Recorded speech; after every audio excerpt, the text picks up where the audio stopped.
होता तो बुढ़ापे में बैठ के बचपन से आज तक की छोटी मोटी बातों को याद नहीं रखता। लेकिन हम बुढ़ापे में बैठकर बचपन कैसा गया, किशोर अवस्था कैसी गई, युवा कैसी गई, कहाँ पढ़ाई लिखाई, कहाँ शादी, कहाँ नौकरी, कहाँ ट्रांसफर, कहाँ रिटायरमेंट, ये सब बातें एक जगह बैठकर तभी हो सकती है जो इन सब अवस्थाओं से गुजरता आ रहा है। अगर वो बचपन का अलग होता, जवानी का अलग होता, तो बुढ़ापे में उसकी याद शरीर बदल गया, वो भी बदल जाता। लेकिन एक ऐसी चीज है जिसने बचपन से बुढ़ापे तक को देखा है, जो बदला नहीं है, और वह ही आप है। यदि कोई अचल रूप स्थित न होता तो इन समस्त परिवर्तनों का कौन साक्षी रहता? अतः मैं आत्मा नित्य होने से सब काल में मेरा वास है।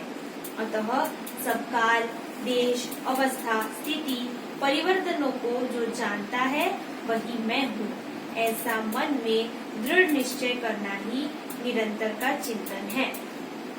मैं आत्मा जो सर्वकाल में रहने वाला है, उसकी ही यहाँ अनुभूति कराई जा रही है। जो जागृत व स्वप्न के स्थूल सूक्ष्म भोग को जानता है, वही मैं सुषुप्ति की गहरी नींद को जानता हूँ।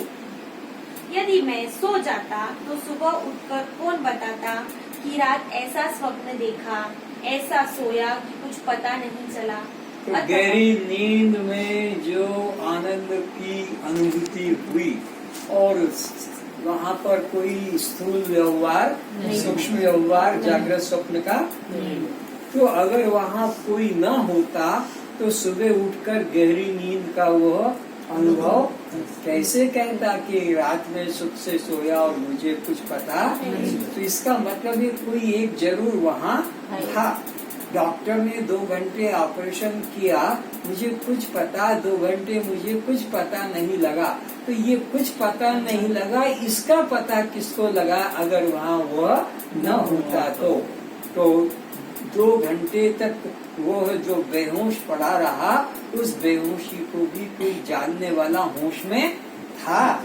उस होश ने उस बेहोशी को जान लिया कि 2 घंटे कुछ पता नहीं चला।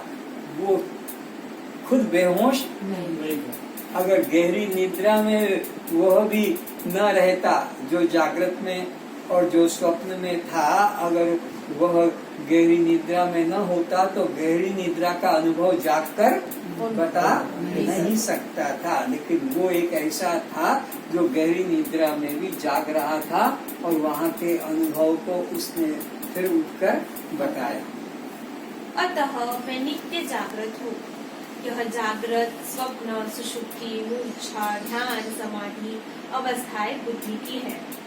मैं आत्मा जागृत न होता तो बड़ा आनंद आया, इस बात की सुषुप्ति में खबर भी नहीं मिलती। इस आनंद का अनुभव करने वाला सुषुप्ति में मेरे अतिरिक्त कोई अन्य नहीं। तो सभी अवस्थाओं में मैं आत्मा ही एक रस रहता हूँ। यह 3 अवस्थाओं का मेरा साथ व्यतिरेकता है और मेरा तीनों अवस्थाओं में अन्यता है। अन्वयता और व्यतिरेकता 2 शब्द का प्रयोग किया है। ये 3 अवस्थाएं एक दूसरे से में कट जाती है। जागृत स्वप्न में कट जाता है, स्वप्न सुषुप्ति में कट जाता है और सुषुप्ति फिर ध्यान में कट जाती है। लेकिन एक तो ये कट जाती है, इसको कहते हैं व्यतिरेक का। लेकिन एक ऐसी वस्तु है इसमें जो कटते नहीं, वो निरंतर है। वो जागृत में भी, वो स्वप्न में भी, वो सुषुप्ति में भी, वो मूर्छा में भी, वो ध्यान में भी, वो समाधि में, वो बदलती, वो अन्वयता है। जैसे पुष्प माला में पुष्प अलग अलग है, तो सूत्र सब में अन्वय है। पुष्प एक दूसरे से अलग है पर वह सूत्र सब में। तो ऐसे ये अवस्था एक दूसरे से अलग है। जागृत में स्वप्न नहीं, स्वप्न में सुषुप्ति नहीं, सुषुप्ति में ध्यान नहीं, या बचपन में जवानी नहीं, जवानी में बुढ़ापा नहीं। लेकिन एक ऐसी वस्तु है जो सब में, वो व्यतिरेक आत्मा तुम स्वयं हो। देखो, भूतकाल, वर्तमान काल, भविष्य काल में भी मैं हूँ। आत्मा नित्य होने से वह सदाकाल है, इसलिए उसे भूतकाल में था और भविष्य काल में होगा ऐसा काल सीमा वाला नहीं कहा जा सकता। आज के पहले मैं था, इसका क्या प्रमाण है? तो आज के पहले मैं नहीं था, इस बात की तो गवाही दे रहा है। वह नित्य आत्मा ही मैं सर्वकाल में हूँ, वही मैं हूँ। मैं नहीं था को जो नहीं था वह तो जान ही नहीं सकेगा। मैं नहीं था को तो वही जान सकेगा जो था। तो मैं नहीं था ऐसा कहा नहीं जा सकता। मैं नहीं था तो ये भी फिर कैसे कहा जाता कि मैं नहीं था? मैं था इसीलिए कह सकता हूँ कि मैं वहाँ नहीं था। तो मेरा अनुभव नित्य है।